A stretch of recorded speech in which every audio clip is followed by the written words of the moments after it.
وہو اللہ، اور وہ اللہ. اب دیکھیے کہ انداز میں وہوا کا لفظ بہت آئے گا. قل اور وہوا، اس صورت میں یہ دو الفاظ بہت تکرار کے ساتھ آئیں گے.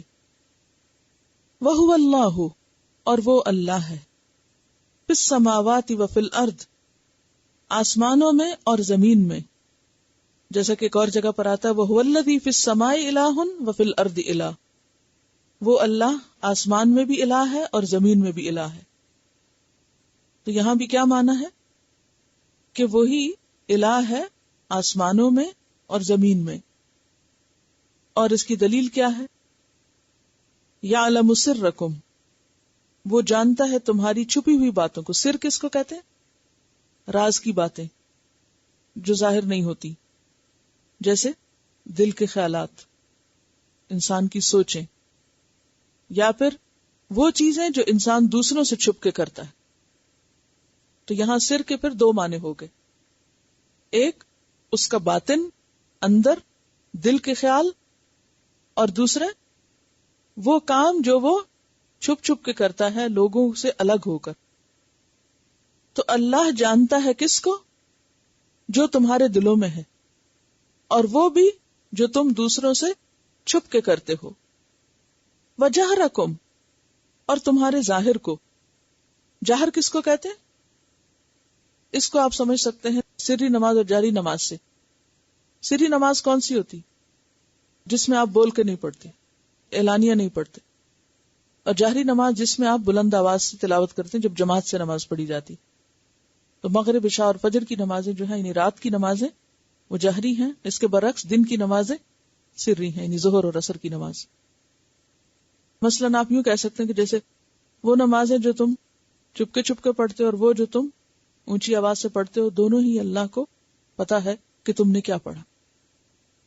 اور نہ صرف یہ کہ نماز، بلکہ ہر وہ چیز جو تم اعلانیہ طور پہ کرتے ہو اور وہ جو تم خفیہ طور پہ کرتے ہو، وہ سب اس کو معلوم ہے.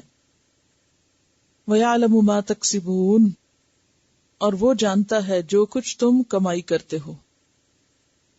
تکسبون کا لفظ کس سے ہے؟ کسب سے، کاف سین بے.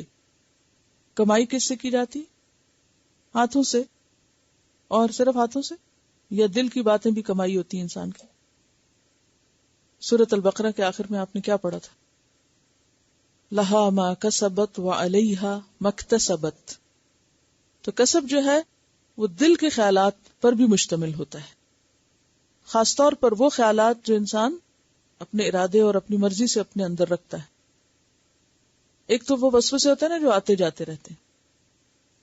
سورۃ البقرہ کے آخر میں جہاں پر آتا ہے نا کہ للہ ما فی السماوات وما فی الارض وان تبدوا ما فی انفسکم او تخفوہ یحاسبکم بہ اللہ، کہ اللہ کے لیے ہے جو کچھ آسمانوں میں ہے اور جو زمین میں ہے، اور اگر تم ظاہر کرو گے جو تمہارے دلوں میں ہے یا تم اس کو چھپاؤ گے، اللہ تمہارا محاسبہ کرے گا، یہ حساب لے گا اس پر. تو دل کی باتوں پر حساب کب ہے؟ جب وہ عمل میں آ جاتے ہیں یا وہ پختہ ارادے ہوتے ہیں یا یقین کی حد تک ہوتے ہیں.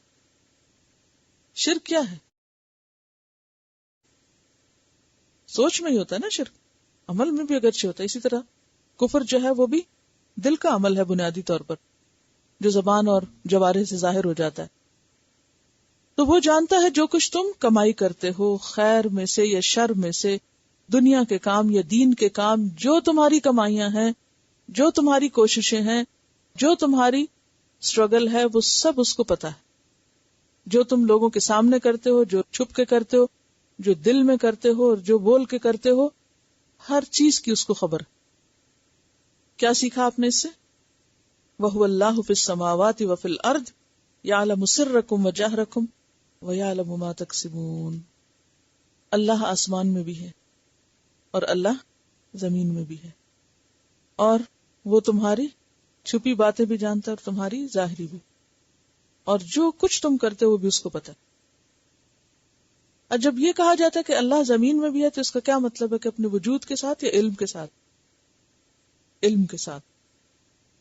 یہ بالکل ایسے ہی جیسے کہا جائے کہ فلاں جو ہے وہ مکہ اور مدینہ کا گورنر ہے، تو اس کا یہ مطلب ہے کہ وہ مکہ میں بھی اور مدینہ میں بھی ہے بیک وقت، یہ معنی نہیں ہے.